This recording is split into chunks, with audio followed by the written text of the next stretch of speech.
none of us are made to learn about centuries of racism in these books, workshops, and things. It hurts.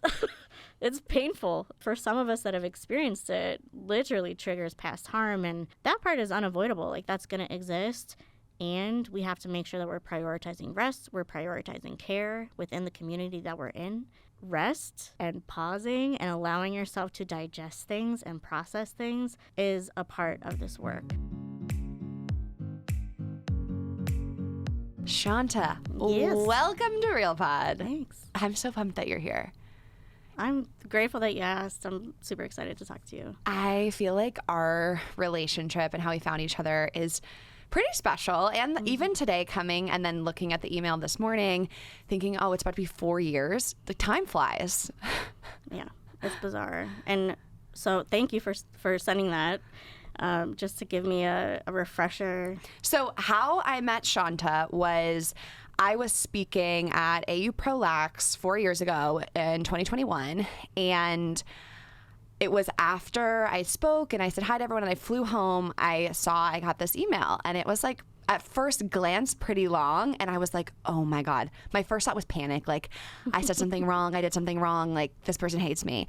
And then as I read it, I realized that it wasn't that, and it was that you were coming from this place of, I don't think we look like each other, I don't think we have similar experiences, yet I did find parts where I related to what you were talking about, and I think there's room for you to grow and include more people into your conversation. And then from there, we hopped on a call, and then we've kind of kept up and had a few calls here and there throughout the years, and here we are now. Yeah, so wild. It feels like a lifetime ago. Now that I can, I got to give you some context for this. Please do. About a year prior to that season with Athletes Unlimited, I left a job that it was, a lot of things that were not great. I ended up involved in a lawsuit as a plaintiff due to various things that occurred. And I'm completely allowed to talk about it. I don't love to because it's very triggering and upsetting. But when I was at AU, it was sort of a crossroads for me. I was like at this place where I was immersed in the best lacrosse I've ever seen in person, right? Like Taylor Cummings and Marie McCool and Kayla Traynor, these were like my idols, even as a coach, just in terms of what they can do.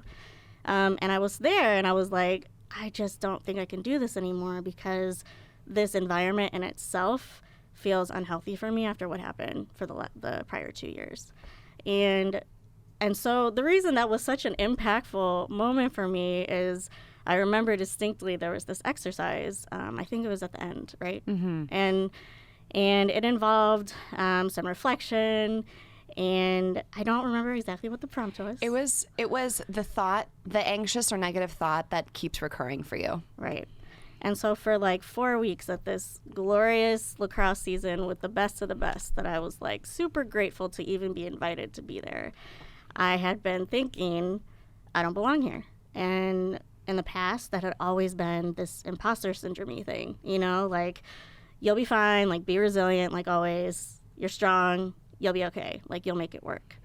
And I think in that moment, for some reason, I really flipped it. And instead of feeling like I don't belong here is some kind of anxiety, I really looked at it more like an affirmation. And I think in that little critique of your presentation, which is all that it was, really, it was kind of like an invitation, Mm-hmm. I think I really just realized, okay, wow, I have to find a way to accept this, even though coaching has been my life for years, and find a way to accept this and put my emotional health, my mental health first. And so, yeah, that's the context, because there was a really, literally abusive workplace situation that I was coming out of. And so I was trying to transition back into coaching when I met you and got to, experience that. Everything is divine timing. Like, mm-hmm. you had to have had that experience, not that we hope that anyone has an experience like that, but it leads you to then have like an awakening. It could have been me, it could have been anyone, it could have been a book you read, but then there's people who hear the same words or read the same thing, but they're at a place in their life where it doesn't flip the switch for them. I wanted to ask you though, the thought of I don't belong here, why is that the thought? And what is it like rooted in? Was it rooted in? I mean, at the time, I think it was definitely rooted in those feelings of experiencing harm. I mean, literally experiencing various forms of harm in the form of tokenism, in the form of racial gaslighting, in the form of verbal abuse, in the form of incessant microaggressions. And for the longest time, and this is really common. So I talk about this because I feel like this is a common experience, not because, you know, I'm like unique in this way. This is unfortunately very common. But for the longest time, those things, all that harm was something that I would internalize, take responsibility for, and then decide, I'm going to make this work, you know? And sort of that sentence, I don't belong here, had always been this feeling of like, I'm going to overcome this. You know, it's like this individualization that happens in our society. And so that change was really important to me because I think I'm at a place now where if I feel like I don't belong here in the moment, I trust my instincts, I trust my intuition, and I leave. You know? The word you used of affirmation, I feel like just even that, you read the sentence differently. Like, I don't belong here, and I don't have to try to force myself to fit in or conform to wherever I am.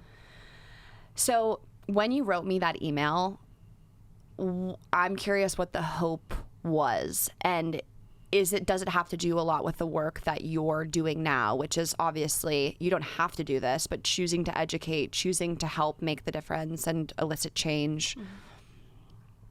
Yeah, I was connected. Like, I know that our stories in community and collectively are important and they need to be heard. And I also understand how the power hierarchies work socially and politically. And so there's kind of this constant pull in my brain, like, how can I make sure that I'm able to communicate these things to everyone, right? How can I make sure that I'm including all kinds of people in this conversation? And when I see sort of like a little window open, which is sort of what that felt like, I'm like, I'm just going to jump through it and let's see what happens. Yeah, I know in the email you said something about, you saw a video I did with Skylar Baylor, who's a trans rights activist and amazing, and he's been on the podcast. And you said, well, since I saw that, it makes me think you would be open to these types of conversations. And you were correct. And I think, you know, there is such a fear of doing the wrong thing. And I think like the smallest little example that I can give, and I want to assess myself by saying, the problem isn't like, how can white people feel more comfortable? Like, you know, it's like, then the white, I think it's the trying to be cognizant of not centering yourself in a situation that's not about you. And then sometimes feeling like, how do I do the right thing, but then not make it about me and then not disappoint people? Like, I got sent a big bag of makeup the other day, so generous, all the shades. Half the box is too dark for me. I would love to give that to someone who would use that. I'm just going to throw it away. So I remember going to my stories, like, and I do this a lot. I'm like, if someone wants this, message me, I'll send it. I send my posters, I send things I used to have. And I remember sitting there for like 15 minutes trying to think about the sentence to be like, I'm like, should I say any of my dark-skinned queens? I'm like, does that not sound right? Should I say any, like, I didn't know how to write it. And then I finally was like, clearly I'm just trying to do a good thing. If I say it wrong, I say it wrong, we'll figure it out.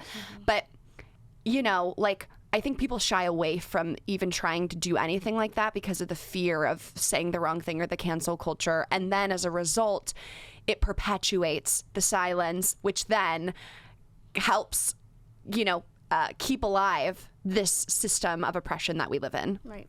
Yeah, entirely. Well, a lot of things come up there. Yeah. Tell me everything I did wrong, because that's why I love you. No, you didn't. I wouldn't look at it that way. I definitely try not to think about things in terms of like binaries, you know? And so getting out of this either or thinking and kind of leaning into both and. Sometimes you can even literally change the way that you say things. Instead of saying but, say and.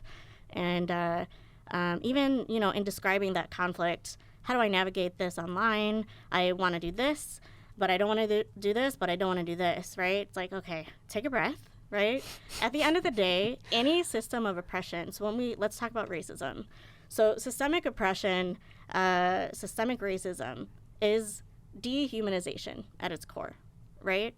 And so in order then to be anti-racist, in order then to dismantle these systems of oppression, we have to humanize each other, right?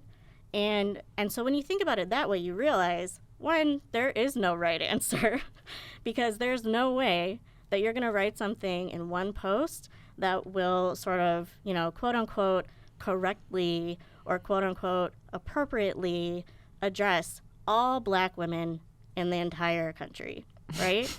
Yeah. And when we think in those ways, that's really monolithic. Like that, so that's not something you did wrong, but it's something that you can take into account later in terms of how am I addressing my community, right? What does my community need? What does it look like? And who am I really talking to? So that it's not about my own reputation, right? It's much more about caring for the community that I'm a part of. Mm-hmm. And I think when we think about things that way, one, it's like common sense. Of course we want to humanize each other. But two, wow, if we humanize each other, that makes this way more complicated because I can't think about how am I going to do this in the right way for like a community I'm a part of. How am I going to do this in the right way for the South Asian community? That's ridiculous. There's literally dozens of countries, right? And when I say South Asian American, that's a different experience. When I say adoptee, that's a different experience. So sometimes thinking about it in terms of humanizing our language when we think about inclusivity can really help, you know, because at the end of the day, it's like decenter that reputation piece, right? And if you do make a mistake or somebody calls you in or calls you out and embarrasses you, it is what it is, life, right? Yeah. Then, like, this is total coach mode. But you know who John Wooden is? I went to UCLA. Yeah, I do. Right? Okay. So former athlete, you know how he gets thrown around. So it's weird to reference an all white guy. I know, but I'm a Bruin. So. And for everyone, this is an iconic basketball coach. I think he's the one who said, if you don't prepare, you prepare to fail. Yeah. Everyone's heard that, and that's John Wooden. So my favorite Woodenism is doers make mistakes, and so embracing imperfection is really important in everything that we do. It's when it's harmful, right, that we really need to take into account, am I going to allow myself to make that mistake again, right? And then two, is it a pattern? And so I'm not saying just make mistakes all day and never, you know, think through that or educate yourself. But I do think that we have to have grace for ourselves in order to learn. Yeah. And that is something that I've always felt, even when I was coaching lacrosse, you know, embrace imperfection. You mentioned adoptee, and I know you've been open online and with me about being adopted. Mm-hmm. How has that, tied with your experiences, shaped the way you approach the work that you do? There's a lot of layers to that. So well, we got time. We're still in the early strides of the pod. Well, one layer I think actually directly ties back to what we were talking about, this affirmation, well, what became an affirmation later in life. I don't belong here, right? So as a transracial international adoptee, so all that means is I was adopted by parents that don't share the same racial identity as I do. My family, super interesting. We've got all kinds of ethnicities in there. But objectively, when you just look at us, my parents are white and I'm not. And so transracial international, I was adopted from India, but likely Bangladeshi. So that's, you know, a whole nother story. And so I will speak for myself.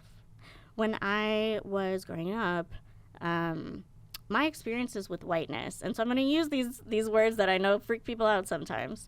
But when I say whiteness, I'm talking about this construct, right?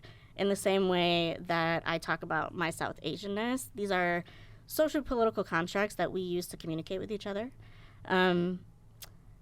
but you're immersed in whiteness, right? So I was immersed in that. And so that whole, like, I don't belong here affirmation wasn't an option. Like, I had to make it work. I was literally living in whiteness. I was completely immersed in white supremacy culture from infancy. I'll tell a specific story if that's okay. I think it illustrates it better.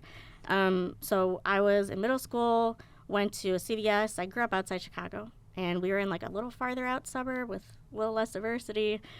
And my mom stayed in the parking lot, gave me a 20 and said to go buy a couple, like 2 liters of Sprite. We were going somewhere.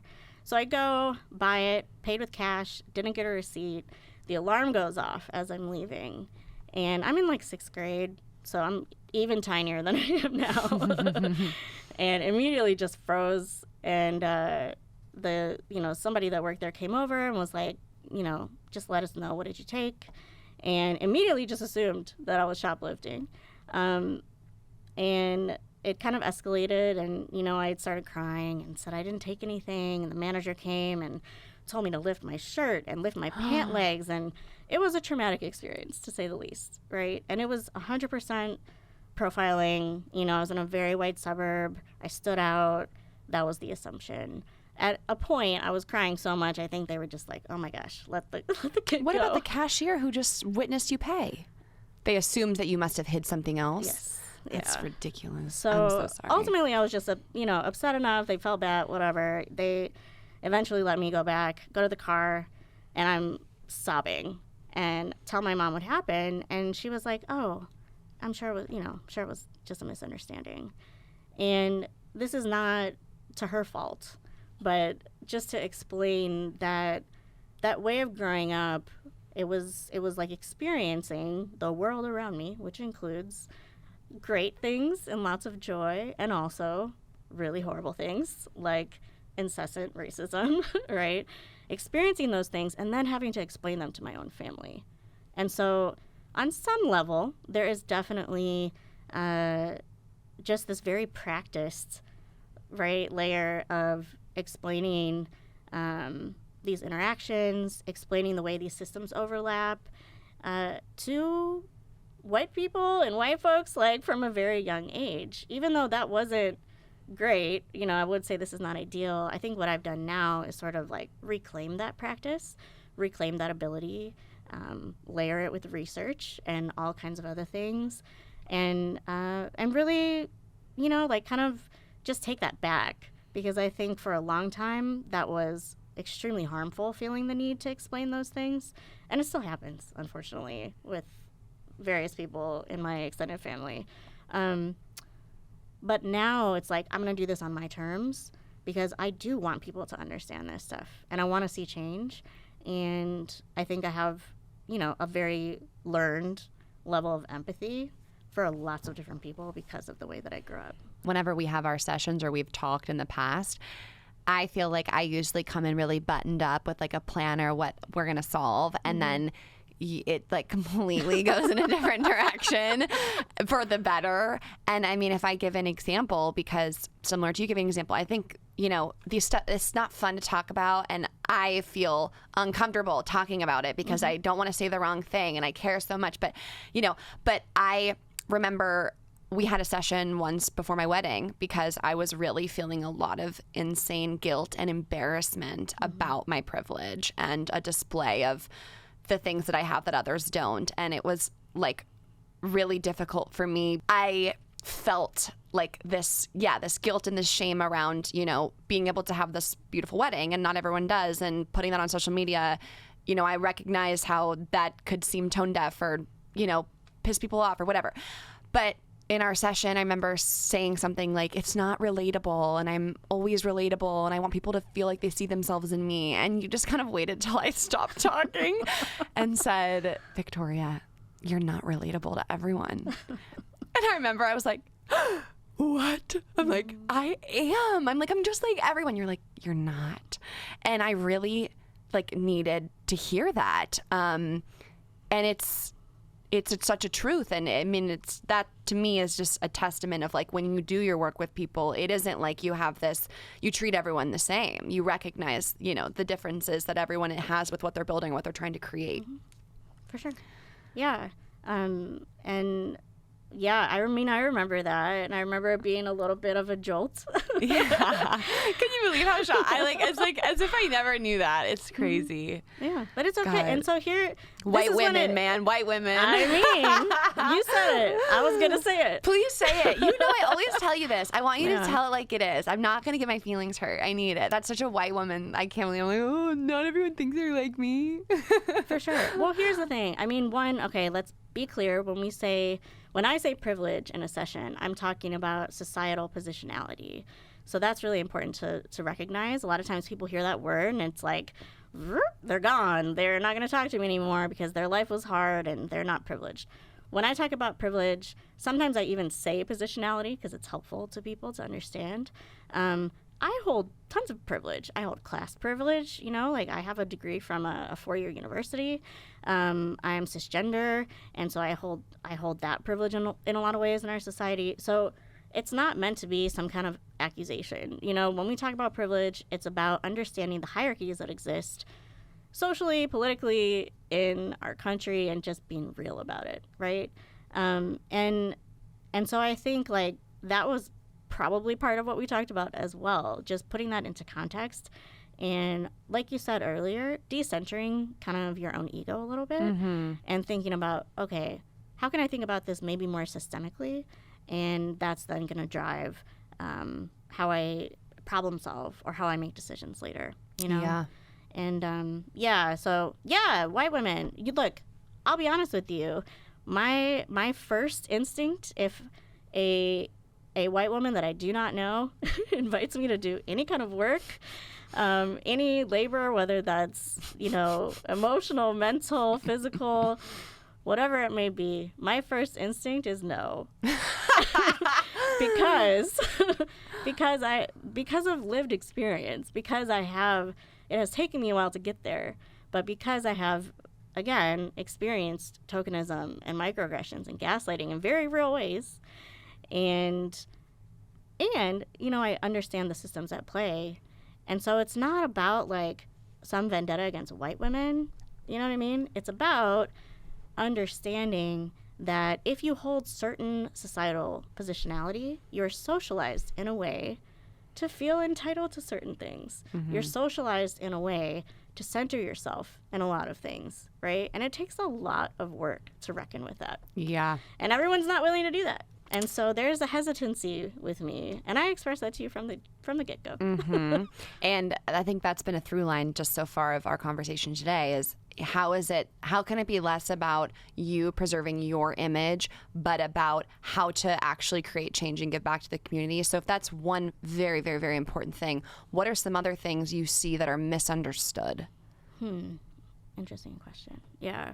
I mean, that's definitely a big one. It's like, are we making change, or are we really worried about how we're talking about things that need to change? You know what I mean? Are you dismantling racism, or are you just talking about the times that you noticed it? You know what I mean? Right. Not the same thing. I think that's one huge one.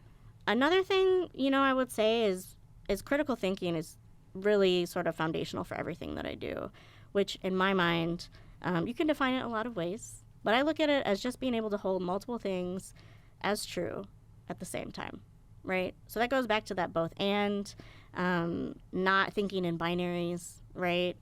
And really embracing that multiple things, even if they conflict, can be true at the same time, right? And so, for example, you're talking about your wedding, and you said it was difficult, and then you kind of like backtracked and you're like, wait, no, this is not difficult for me. Like, I'm fortunate. Okay. Things can be difficult for you emotionally, and also this, right? And also I'm acknowledging maybe I have this class privilege, and so this larger experience is something that, yes, I have because of my positionality, right? And that is kind of oversimplifying it, but the point is, we can think about multiple things as true at the same time, right? And a lot of times when we release ourselves of like being right, and we just humanize what we're doing, it really does change what we're able to see and imagine. Because a lot of times we get into this like, we're dismantling racism work, and it just feels like we're even dismantling. It's like we're taking something apart. Yeah. Right? And we're trying to break this oppressive system. But we're also building, right? We're creating, we're imagining. And those things, for me, are what make this work feel liberatory, right? Yeah. Like, I'm not going to be engaged in this work at this level if all I'm doing is tearing things down and pointing out mistakes and managing crises. That's so not me. I am here to inspire people. I'm here to help other people see how those multiple things can be true at once, imagine better, and then work towards it, Yeah. And so I think that's like the biggest misconception, is that we're just taking something away, when really what we're doing is we're expanding and we're building and we're imagining. I love how well you know how your mind works and how you work best. I'm seriously so inspired by you being like the collaborative mindset and the and mindset. And that's a whole separate conversation, but I love the way that you know yourself, because a lot of people don't. And then I think that can, help make sure that everything that you do, you feel in alignment with. Now, I do think there are people who, myself included, can feel this hesitancy of like, you know what, and I'll speak for myself too, we'll just keep using our own examples, is like, for me, I want to make sure that when I can, to the best of my ability, I'm making sure all people feel like seen on my page or welcomed. I can do better. I can do more. And I also feel like, I don't want to say like this is my chosen thing, but a lot of times I think to myself, I founded a charity. I put so much time into that. I haven't been paid a cent for it. Like, that's my cause. And like, through the Hidden Opponent, we do so much with DEI, and we really want all these athletes to feel like they have a home here. And like, sometimes I feel like you can only do so many things. And of course, like, do I wish we didn't have guns? Yes. But can I take that on to the extent that I have taken on this mental health crisis issue? Like, I don't think so. So it's like, how do people, but so my point is, I at least feel sometimes like I can't be a warrior for every single thing. So how do we do enough for all the important things? Well, let me just start by like zooming in for a second. You are enough as is. Step one, right? We are not enough by doing. I think that's really important. Again, with just the personal philosophy.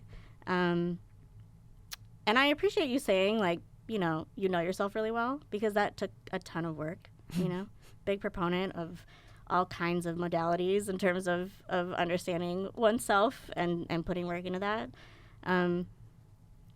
Yeah, I mean, for me, anti-oppression work is a lens.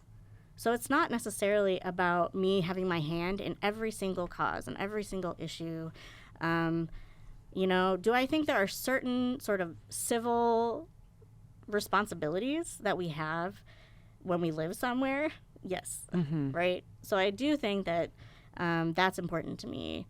But there are limits even to that, right? So we can go out and tell everybody to vote for everything and call the representatives and be really adamant about that, and that's important. And there are people doing that, right? And we also need storytellers, right? And we also need people advocating for mental health among athletes, which that group, when we talk about student athletes, the disparities are there. It's visible, right? When we talk about the NCAA, when we talk about the NFL, these are systems that have been founded by the same principles as a country that was founded on genocide of indigenous peoples and enslavement of Africans for hundreds of years. And so I know that feels like a leap for some people. So I don't want to scare anyone away from understanding this. But again, it's that both and looking at the context, looking at that historical context, gives us the ability to then be like, okay, I'm going to understand this better so that my lens sort of tints a little differently. It shifts a little bit, right? And then I can start making decisions that, like you said, align with that value system that should be evolving over time as you learn, right? Because so many of us were educated in ways that were very limited. I don't know about you, but when I was a kid, I didn't learn about my own country's history. You know, I didn't learn about the history of Bangladesh. I didn't learn about the history of Pakistan. I didn't even start to learn about that stuff till I was like 23. Right. I learned about mine, but it was all wrong. Did you see the Bo Burnham stand-up that he did like in COVID? Well, anyways, he has this song. I'll send it to you. I think you'll really enjoy it. But I remember I always thought Columbus found this empty island and all the pilgrims came over and they had a feast and then they said, let's start a world. And then you get older and you're like, that's not what happened. So why was I in third grade wearing a costume, playing this like as if we all people like sitting as if it's the pilgrims and the Indians and Columbus? It's like that didn't happen, you know? So I feel terrible that you didn't get to learn this as you grew up and people were taught things that weren't true. Exactly. Yeah. And that unlearning, right? Because that's kind of what you have to do once you start to realize, oh, wow, this was not only inaccurate in a lot of ways, but very incomplete. And I like to think about these things as incomplete because, again, it's like embracing the conflict. Instead of being like, this was wrong, I'm going to erase it from my memory. It's like, well, that's impossible. We can't do that. We're wired a certain way, right? I like to think about it as incomplete. It means that we have more learning to do and more education to do collectively. And that then is going to inform our decisions. It's going to inform what we invest in, right? It's going to inform policies that are maybe created by something like the hidden opponent in regards to who is included in this initiative, right? Who are we really advocating for? Are we taking historical inequities, for example, into account when we build those policies? And so it's about, for me, seeing these things as a lens. Then we can make decisions, we can invest, right? We can spend our privilege in ways, we can spend our literal money in ways as well, and invest in that change over time. And it's way more important that it's something that's sustainable, something that you can do consistently. Then you can take breaks from it, you know, and take care of yourself as well, and sustain that over time. That's going to make more change than hopping on, you know, something for 2 weeks because there's some horrible instance of racism in the news that activates a bunch of people. Like, that's the reality that we live in. That happens. And how are you going to sustain that? How are you going to show up a year later, right? Yeah. I think that's so poignant for where we're at now, too. It's just those feelings of like, gosh, I mean, there was that terrible shooting in Maine recently and just thoughts of like, yeah, like, you know, I've seen the posts of thoughts and prayers do nothing, you know, and it is then this feeling of hopelessness. And I think, was it you that posted the graphic of the red line of when it was when Republicans put back national assault rifles were granted back to the public. Did you post that one? Possibly. It's possible. It's possible. I don't remember. Okay, I'll retake this. Wait, where are we at? 2:43. Okay. Sorry, we passed 30. We're at 36. I'm so sorry. Oh, no, you're good. Okay, amazing. Okay, I'm going to take this back. So you were just saying that instead of the 2 weeks of hype, we need to have more long-standing change and initiatives. Sorry, were you going to say something else?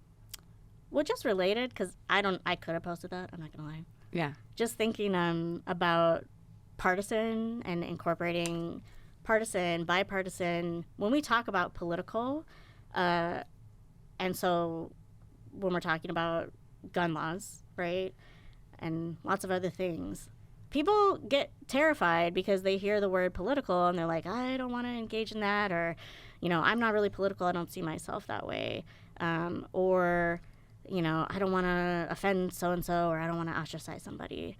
That, a lot of the time, is us talking about partisan politics. When we're talking about human rights, you know, like, human rights should not be partisan. So there are, like, plenty of things that are political that aren't partisan in my mind, because I don't think human rights should be partisan. I don't think, as a queer woman, for example, my right to all these other facets of being a citizen in the United States should be partisan. I don't think it should be something that we're divided on by party. Is that kind of the reality in a lot of ways? Yes, but again, that imagining. It's like, that's not the world that I want to live in. And so sometimes it's helpful to think about that stuff as like, okay, we're not going to talk about partisan politics, but we can't not be political. That's just not realistic. And I think that's been coming up a ton lately. It makes me think about abortion rights. You know, it's like, I'm sorry, how is this a public opinion? Right. And again, that's humanitarian, right? We're talking about human rights. We're talking about human beings' right to their body autonomy, to their bodily autonomy. And because of a lot of history, and so that's where that context becomes so important, we live in this cis heteropatriarchal society, right, that deems those things potentially something we can vote on, which feels like, if you just zoom out, you're like, objectively, this is ridiculous. Why are we voting on this, right? But at the same time, that's the reality that we're in. So there's that both and again. We participate in these systems. We have this civil responsibility. And we can dream of this world where we have the right to our own bodies in so many different ways, right? And so I'm always in this gray area, you know, and sometimes people are like, Shanta, calm down. But that's where I live. So. Can you bring me to the party? I literally I live in black or white, and it's just so unhelpful for me, and I'm so aware of it. But honestly, this has been, every time I speak to you is so inspiring. But this word "and," I just love it. I'm literally after this going to make it the screensaver of my phone. And I need that for everything. Anything, even when I think about things in life that were really great, but then they're hard, or I'm like, you know, I love this person so much, but they're also terrible to me. Like, so should I like them or should I not like them? Or what's my stance? And it's like, how about I love them and they've hurt me, you know? And then we don't have to find some perfect end up sentence. And to go along with that, I think, and I've even had little glimpses of this throughout the questions I've asked you. Of course, the desire to the end of this podcast episode is, so Shanta, what are the 5 things that everyone should make sure that they're doing to like be inclusive and make sure they're working towards change and, you know, all these important things? But as you've said in many different ways throughout this interview, it is not that simple, and it is so layered, and there's so much that goes into it that it's not 5 things we can check off a list and be done with. It could be if you choose to be ignorant and kind of, I think about this too, like, it doesn't affect my day-to-day life, so I don't have to. But there are people who don't have that choice. It affects their everyday life. It's in every conversation they have, and every time anyone sees them or talks to them or judges them based on how that they look. And so, you know, what I take away from this is it's going to be a constant learning of what can I read? Who can I meet with? You know, I'm sure a lot of people will hopefully want to reach out and work with you and schedule an appointment, which would be amazing. One major thing to kind of take away from this, if you're starting to maybe dive into that unlearning that we talked about earlier, maybe you're continuing it, maybe you're figuring out how to sustain it. I think one really important thing to take away is rest and pausing and allowing yourself to digest things and process things is a part of this work. And, you know, it's something I literally do in sessions. When I have group sessions, there's time to pause and, like, drop your shoulders and relax your jaw and, you know, give your body a chance to digest this. Because none of us are made as human beings to learn about centuries of racism in these books and workshops and things. Like, we're not made for it. It hurts. It's painful. And for some of us that have experienced it, literally triggers past harm and all these things, you know? So that part is unavoidable. Like, that's going to exist. And we have to make sure that we're prioritizing rest. We're prioritizing care within the community that we're in. Even just sitting here with the 2 of us, like, this is our little community. Plus the producer, all of us. Christiana, what's up? This is our little community today, right? How are we caring for each other? How are we holding space for each other? And that sometimes gets missed when we're like, we got to do, right? And we're in this society that's like production is success. It's like, yeah, no, us being healthy and taking care of each other in community, especially when we're working towards such important things, like that care, that community care, that personal care even. I hate the phrase self-care, so I'm going to try not to say self-care specifically because I have a reason. It's the individualization thing again. You know, I can self-care, and still exist in a society that oppresses queer folks and brown people and adoptees, you know, and that's not going to change it. So that's why I get away from that as being sort of like the central piece here, and why I talk about community care, because I think self-care as an end goal is like a very privileged thing, you know? Yeah. And if you're experiencing those systems every day, which we all are, by the way, then, you know, sometimes that self-care is almost like self-defeating. And again, it's sort of internalizing all of these things that are not in your control. Whereas if you're going to work in community to dismantle those things, okay, this makes more sense. I'm not responsible for the 400, you know, me personally, I'm not responsible for this 400 years of enslavement, and then all of the things that happen after that are replicating all of the practices and behaviors and attitudes during enslavement. I'm not responsible for that personally, maybe, right? And I exist in this world, in this country, where I want to see those behaviors and attitudes and policies and practices change because they do impact my life. And this actually is exactly what I forgot what I was going to say earlier, because you said something about how things don't maybe directly impact you, you know? And the more you learn about these systems, so the more you learn about systemic racism, the more you'll learn that as a white woman, it does directly impact you. In all the beneficial ways, right? Is that what you're about to say? It does. And You're yes. oh gosh, you're so right. And so that removing yourself as a white person from these systems is like, okay, well then who's at fault for this? It just appeared out of nowhere. That's when people start getting into, I guess here's an easy way to explain it. I ask this question all the time. Just like throw a poster up of all of the presidents of the United States from, you know, the beginning of time. Is that just a coincidence? Is that what you're telling me? Right? There's no oppressor? That's just a coincidence. You see what I mean? Yeah. So, like, that's when you remove yourself as a white person from that system, it's like, oh, this just kind of happened. This just exists. I'm not responsible for it in any way.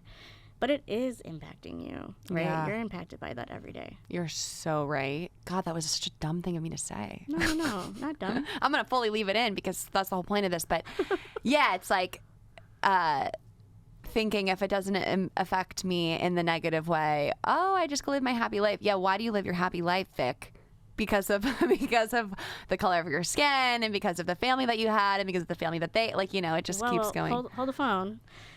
Hold the phone. So, not the color of your skin, but because of white supremacy culture and how pervasive that is in our social political structures. So to flip that, right? Nothing's wrong with my skin. You know what I mean? Nothing's wrong with my brown skin. Nothing's wrong with my queer identity.